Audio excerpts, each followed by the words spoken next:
कहानी की शुरुआत में उसके पिता का चित्र दीवार पर टंगा हुआ है। एक दिन किंगलोंग कुछ दोस्तों के साथ सड़क पर टहल रहा था। तभी उसने अचानक किसी को आटा खरीदते और बेचते देखा। किंगलोंग ने आटा खरीदने जाने का नाटक किया और इससे पहले कि दूसरे पक्ष को पता चले उसने उसकी पिटाई शुरू कर दी। किंगलोंग वास्तव में दूसरे पक्ष का पैसा चुराना चाहता था। पैसे मिलने के बाद उन्होंने सोचा कि आज रात उन्हें अच्छा खाना मिलेगा। अचानक दोस्त ने आटे का एक थैला उठा लिया। किंगलोंग ने उसे छीन लिया और समुद्र में फेंक दिया।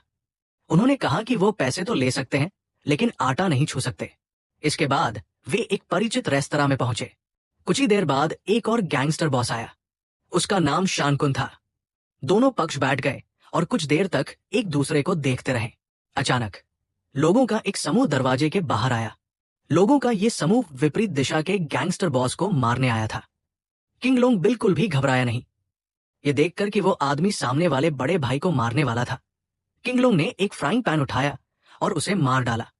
गिरोह का सरगना दंग रह गया। तभी किंगलोंग ने तवा नीचे फेंक दिया। मैं इतना डर गया कि मैं किंगलोंग के साथ भाग गया। अगले दिन पहाड़ी गांव के लोगों ने किंगलोंग को ढूंढ लिया और उसे गिरोह के पास ले आए। सबसे बड़ा भाई चाहता था कि किंगलोंग उसके गिरोह में शामिल हो जाए, लेकिन किंगलोंग ने इनकार कर दिया। शानकुन ने उसे एक बिजनेस कार्ड दिया और उससे इस पर ध्यानपूर्वक विचार करने को कहा। अचानक उसके भाई ने उसे फिर बुलाया और जल्दी से भागने को कहा। किंगलोंग का पीछा कुछ लोग कर रहे थे, जो इसलिए आए थे क्योंकि कल रात उनका आटा चोरी हो गया था। जल्द ही किंगलोंग और उसके दोस्तों को गिरफ्तार कर लिया गया और दूसरे गिरोह का नेता भी सामने आ गया। उसका नाम तियान ये था। दूसरा पक्ष चाहता था कि किंगलोंग आटे के पैसे वापस कर दे, लेकिन किंगलोंग एक हारा हुआ व्यक्ति था। वो पैसे कहां से लाता, खासकर महंगा आटा। अगर तुम्हारे पास पैसे नहीं है तो मैं तुम्हें विदेश में बेच दूंगा। ऐसा सुना गया था कि युवाओं के अंग विदेशों में बेचे जाते हैं।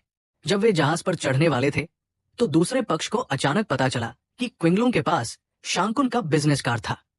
तियान ने भी सोचा कि किंगलोंग शांकुन से था, लेकिन किंगलोंग ने कहा कि वो कोई गैंगस्टर नहीं था। तियानिये का गिरोह और शांकुन का गिरोह एक गठबंधन